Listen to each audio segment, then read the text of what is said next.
Tras 2 temporadas llenas de intrigas, luchas de poder y hechos históricos, ¿qué nos traerá la tercera temporada? Hola, bienvenidos y bienvenidas a Cinemate. La verdad que es un placer estar de vuelta con otro análisis de serie en el canal. Ya hemos recorrido juntos títulos como The White Lotus, The True Detective o La Casa del Dragón. Y hoy es el turno de una de mis favoritas, La Edad Dorada, de HBO. Como sabéis, ya tenemos 3 vídeos dedicados a esta joyita de Julian Fellowes. Uno con las primeras impresiones de la primera temporada, otro con las primeras impresiones de la segunda temporada y otro con un análisis completo de la segunda también. Así que si todavía no las habéis visto, os recomiendo que les echéis un vistazo para tener el contexto completo. Pero si ya sois fans de la serie como yo, seguro que estáis esperando con ganas esta tercera temporada. Y vamos a hacer esta vez lo que tanto me apetecía: analizar la temporada capítulo a capítulo, episodio a episodio. Primero, porque amo la serie. Y segundo, porque tiene muchísima amiga histórica que me costó mucho meter en un único análisis del final de temporada cuando hice el vídeo de la 2.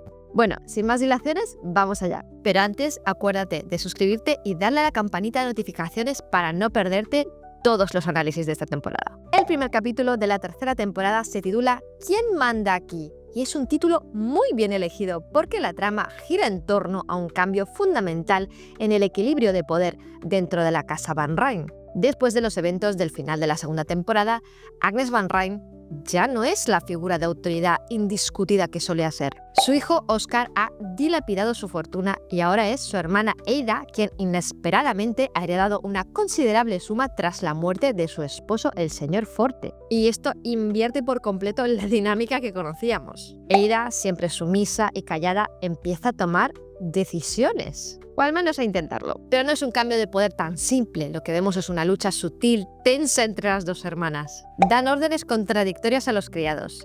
Hay discusiones, bromas sarcásticas pasivo-agresivas. Y la casa entera se vuelve un campo de batalla elegante, pero cada vez más evidente.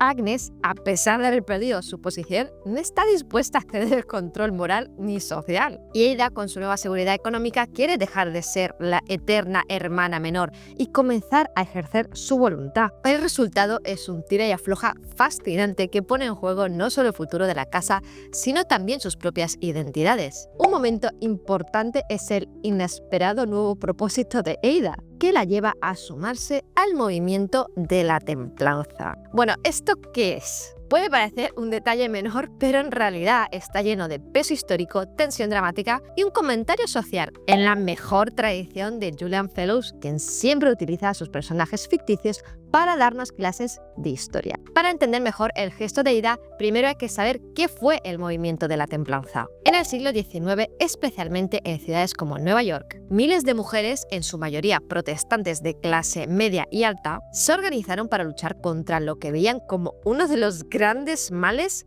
de la sociedad: el consumo del alcohol. A ver, razón no les faltaba, pero culpaban al alcohol de absolutamente todo. Creían que el alcohol era la causa de la pobreza, la violencia doméstica y la decadencia moral. Así nació la Women's Christian Temperance Union, o WCTU, uno de los primeros grandes movimientos de mujeres en Estados Unidos. Lo que hace Ada en el episodio, organizar un evento de templanza en su casa, es algo que muchas mujeres como ella hacían en la vida real. Por primera vez en la serie vemos a Ada con una causa, con una voz propia. Ya no es solo la hermana piadosa, ahora quiere actuar. Ella ahora tiene el dinero y con eso siente que también puede tener la autoridad moral. Pero Agnes, ya os digo yo que no se lo va a poner fácil. Como una persona que disfruta de su copita de vino en la cena, ve el movimiento de la templanza como un circo de la sobriedad, dice. En contraste con la devoción de Ada por la templanza, Agnes Van Ryn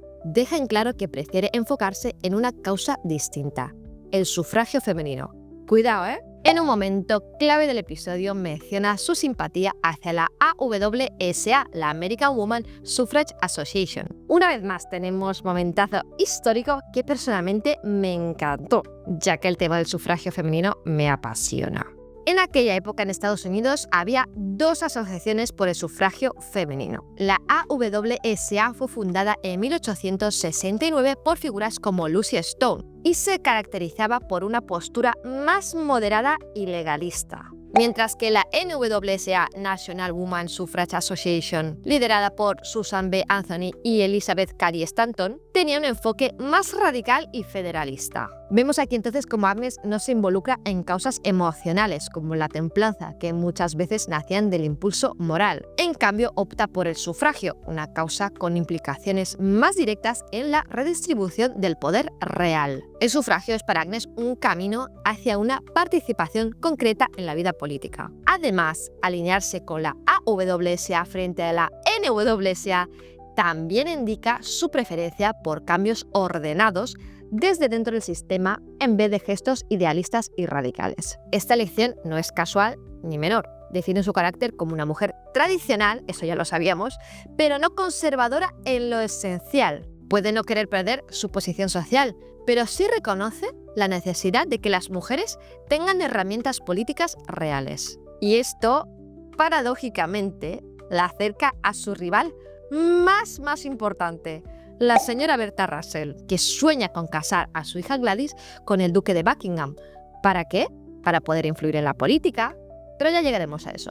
La serie plantea así un conflicto entre dos formas de activismo femenino en el siglo XIX. Ada, impulsada por valores religiosos, busca salvar almas y corregir conductas. Su causa es moral y emocional, inspirada por el ministerio de su difunto esposo. Agnes, más cínica y lúcida, apuesta al poder político y al cambio legal. Su causa es estratégica. Y la elección de Agnes es doblemente significativa porque separa el poder real del poder simbólico. Mientras Ada gana protagonismo social organizando reuniones, Agnes recuerda que sin voto, sin representación, todo lo demás es discurso vacío. Lo que me encantó también de la mención de la lucha por el sufragio es que Louisa Jacobson, que encarna a la sobrina de Agnes, Marian, es, como sabéis, la hija de Meryl Streep, una de sus hijas. Y Meryl Streep apareció en la muy emotiva película Sufragistas de 2015, sobre la lucha por el sufragio femenino en Londres a principios del siglo XX. Además, Streep donó parte de las ganancias de la película al Museo de Historia de la Mujer. La donación fue una forma de apoyar la labor del museo en la preservación y difusión de la historia del movimiento sufragista y de las mujeres en general. Hablando de personas influyentes, Meryl Forever. Bueno, sigamos con el capítulo. Mientras en la casa Van Ryn, o ahora ya Forte, se pelean por quién manda, en el mundo de los negocios, George Russell tiene claro su objetivo: mandar sobre todo el país. En este primer episodio revela su ambición de expandir su red ferroviaria desde Nueva York hasta Chicago y desde Chicago hasta Los Ángeles, conectando la costa este con el llamado lejano oeste. Y por supuesto, esta idea no es una fantasía del guión, tiene un sólido fundamento histórico. Durante las últimas décadas del siglo XIX, el ferrocarril no era solo un medio de transporte, era una promesa de futuro. Tras la construcción del primer tren transcontinental en 1869, los magnates de la industria se lanzaron a una carrera por controlar las rutas claves del país. Empresas ferroviarias como Union Pacific o Central Pacific y figuras como Jay Gould, en quien claramente se inspira Russell, usaron una combinación de estrategia financiera,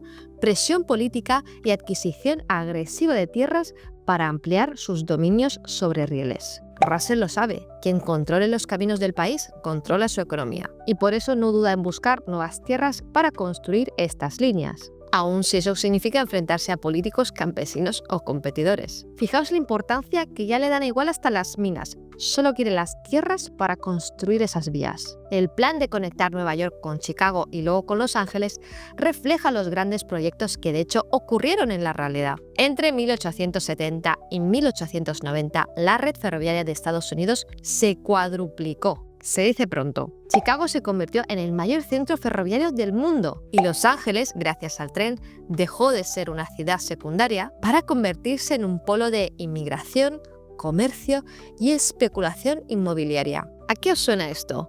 Ojito al dato, estamos hablando de una época anterior a Hollywood. Pero todos estos eventos, por supuesto, influyeron en que Hollywood despegase a principios del siglo XX. No sé si os estoy soltando un tostón insoportable o si os gustan los datos históricos de este tipo. Ya me contáis en comentarios, porque para mí esto es un tema fascinante. Ya estaba claro, ¿no? Por supuesto, todo este cambio no vino sin costo. La expansión del ferrocarril implicó también corrupción política, despojo de tierras indígenas, explotación de trabajadores y una gran burbuja financiera. Las empresas recibían subsidios públicos y enormes concesiones de tierras a cambio de construir sus rutas. Muchas veces esas tierras eran revendidas con fines especulativos. En la serie, Russell intenta mostrarse como un empresario moderno, pero también cae en esas prácticas que definieron a los llamados varones ladrones de la Edad Dorada. Y lo más interesante es cómo la serie cruza esta ambición empresarial con la trama personal. Mientras Ada y Agnes discuten sobre causas morales como la templanza o el sufragio femenino, Russell representa una tercera vía del poder, el económico, el que no necesita convencer a nadie porque simplemente compra lo que quiere. Y en paralelo a las tramas de poder de la casa Van Ryn y los ferrocarriles de Russell, La Edad Dorada evoca un episodio real, emblemático de la inestabilidad financiera de la época: el escándalo del Banco Metropolitano de Nueva York y la caída de su presidente, George Cheney. ¿Quién era este señor? Pues era un hombre respetado, banquero de carrera, apasionado filántropo, coleccionista de arte y benefactor de hospitales. Pero toda esa imagen respetable se desmoronó en mayo de 1884, cuando se desató una breve pero intensa corrida bancaria sobre el Metropolitan National Bank. En el episodio vemos cómo George Russell se entera del escándalo y decide volver a casa, diciendo que conoce a Cheney y es un buen hombre. Veremos cómo continúa el desarrollo de esta trama en la serie, pero lo interesante ya desde el principio es cómo Fellows mezcla personajes ficticios con personas reales. Bueno, vamos un poco a la parte bonita, ¿os parece? En medio de luchas de poder, tensiones sociales y ambiciones empresariales, La Edad Dorada sigue cultivando una de sus tramas más sutiles y entrañables: la historia de Larry Russell y Marian Brooke. En este primer episodio queda claro que se quieren profundamente. Hay miradas, gestos, palabras entre líneas, pero también una decisión compartida: esperar antes de anunciar su compromiso. Y eso dice mucho, tanto de ellos como de la época. Marian, aunque criada en un mundo de apariencias y expectativas, no quiere vivir atrapada en los moldes que ahogaron a su tía Agnes. Ella busca una unión sincera, no un arreglo social. Además, ya ha tenido 2 tropiezos y no quiere equivocarse una tercera vez. Larry, por su parte, hijo de la implacable Berta Russell, sabe que su compromiso público traería consigo presión, juicio y manipulación, tanto desde su familia como de la alta sociedad neoyorquina. Entonces deciden algo muy moderno para su tiempo: vivir su amor con cuidado, a su ritmo, sin apuros y escándalos. Históricamente, esta lección también tiene sentido. En la alta sociedad del siglo XIX, los compromisos eran asuntos públicos, estratégicos. Anunciar una relación implicaba entrar en juego político-familiar con expectativas de dote, estatus y poder. Al evitar el anuncio, Marian y Larry se resisten, aunque suavemente, a esa lógica de transacción disfrazada de romance. La serie muestra esa tensión de forma muy sutil. El amor no es clandestino, pero tampoco es un trofeo. Es algo íntimo que prefieren cuidar del ruido que los rodea. Y así, entre miradas y paseos discretos, Larry y Marian tejen una historia que desafía las normas sin gritar revolución. Porque en la Edad Dorada, incluso el amor necesita una estrategia. Pero también tuvimos un momento desagradable en este capítulo. Uno de los momentos más dolorosos y reveladores del primer episodio es cuando Aurora Fane descubre que su esposo está viendo a otra mujer. Pero lo más impactante es lo que le dice: que para divorciarse deberá pedirlo ella, porque un caballero no se divorcia de una dama. ¿Perdona? ¿Dónde vas, Charles? Bueno, hoy no suena a espanto. Pero detrás de esa frase, que parece un gesto de falsa cortesía, hay una realidad social e histórica durísima. En la alta sociedad de finales del siglo XIX de Nueva York, el matrimonio no era un contrato sentimental, sino una institución pública, cargada de normas, expectativas y sanciones. Y para las mujeres, romper ese contrato podía tener consecuencias irreversibles. En 1880, el divorcio todavía era tabú social absoluto entre las clases altas. Aunque legalmente era posible, era súper mal visto y considerado una deshonra pública, especialmente para las mujeres. Un hombre podía tener amantes siempre que mantuviera las apariencias, pero una mujer que pedía el divorcio se arriesgaba al escándalo, el rechazo social y la ruina económica. En Nueva York, los tribunales concedían el divorcio solo en casos extremos como adulterio probado, abandono o crueldad, y siempre había que demostrar culpa. El proceso era largo, humillante y público. Además, los diarios solían cubrir los divorcios de familias prominentes como si fueran novelas sensacionalistas, multiplicando el castigo simbólico. Por eso, Aurora menciona, hablando con Agnes y Ada, que preferiría llevarlo en Newport, donde la prensa no puede entrar en los tribunales. Cuando el marido de Aurora le dice que él no puede divorciarse porque es un caballero, en realidad está diciendo que no va a arriesgar su nombre ni estatus. Pero tú sí. Es un gesto de absoluta cobardía envuelto en el lenguaje del honor, y la serie lo muestra sin dramatismo exagerado, pero con una precisión punzante. Una mujer como Aurora, casada dentro del sistema, no tiene salida sin perderlo todo. La frase resume una estructura entera. Los hombres tenían el poder de traicionar el matrimonio sin consecuencias públicas. Las mujeres, en cambio, tenían que elegir entre aguantar en silencio o exponerse al escándalo y la soledad. En la Edad Dorada, donde casi todos los personajes femeninos pelean por un lugar en una sociedad inflexible, lo que ocurre a Aurora ahora mismo no es una subtrama menor. Es una ventana clara a cómo funcionaban los mecanismos de control sobre las mujeres, incluso y sobre todo en las familias más respetadas. Y el matrimonio, que debería ser un refugio sentimental, era un escenario cuidadosamente iluminado. Y cuando esa luz se apagaba, como en el caso de Aurora, las mujeres quedaban solas y en la oscuridad, juzgadas por atreverse a reclamar su libertad. Bueno, vamos ahora con nuestra querida señorita Scott. En este episodio vemos a Peggy Scott enfermarse. Al principio parece un simple resfriado, pero pronto se insinúa que podría tratarse de una neumonía. Quizás. Lo preocupante no es solo su salud, sino la respuesta del sistema. Cuando Agnes decide llamar a un médico para atenderla, el doctor llega, pero se niega a verla al enterarse de que Peggy es una mujer negra. La escena es breve pero brutal y con un fuerte respaldo histórico. En aquella época, los hospitales de Nueva York y los médicos blancos raramente trataban a pacientes afroamericanos, especialmente si eran mujeres.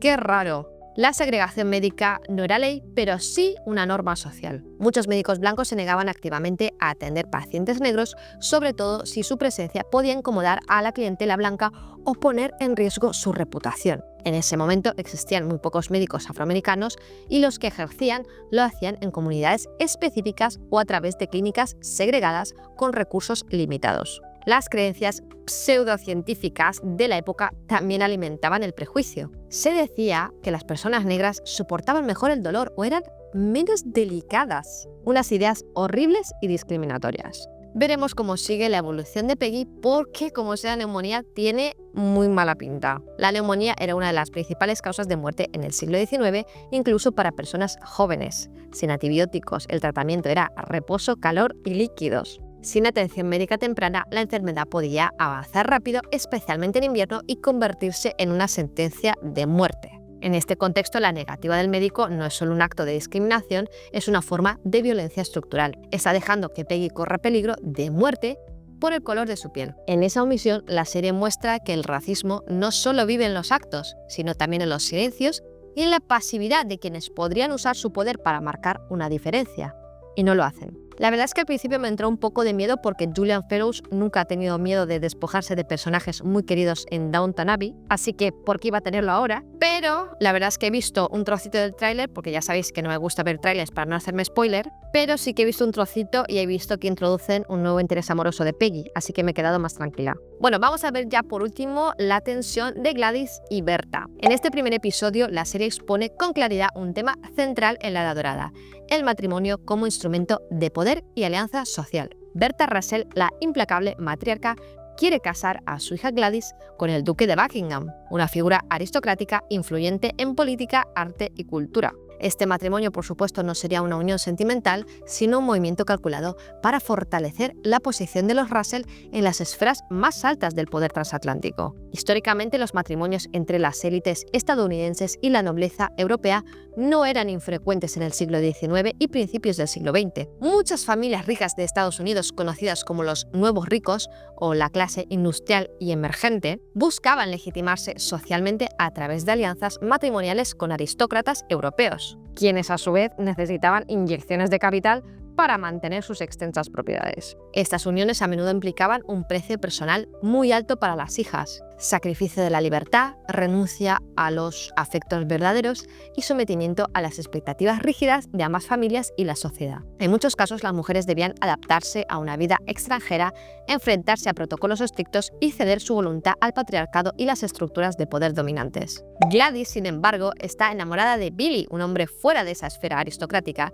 y rechaza someterse al destino que su madre le impone. La serie muestra muy bien cómo Berta utiliza todas las herramientas a su alcance para forzar su decisión. Para Gladys, resistirse significa arriesgar no solo su estatus social, sino su propia seguridad y futuro. En una época donde la independencia femenina era prácticamente inexistente, la presión familiar podía dejar a una joven sin recursos ni opciones. En este contexto, la fuga de Gladys al final del episodio simboliza un acto de valentía y desesperación. Huir es la única manera que encuentra para intentar controlar su destino, y este tipo de presión refleja casos reales de la época. Muchas jóvenes y socialites estadounidenses enfrentaron matrimonios arreglados, algunas resistiéndose o escapando, mientras sus familias priorizaban alianzas estratégicas sobre la felicidad personal. La lucha entre Berta y Gladys no es solo un conflicto familiar, es un microcosmos de la tensión entre tradición y modernidad, entre la autonomía individual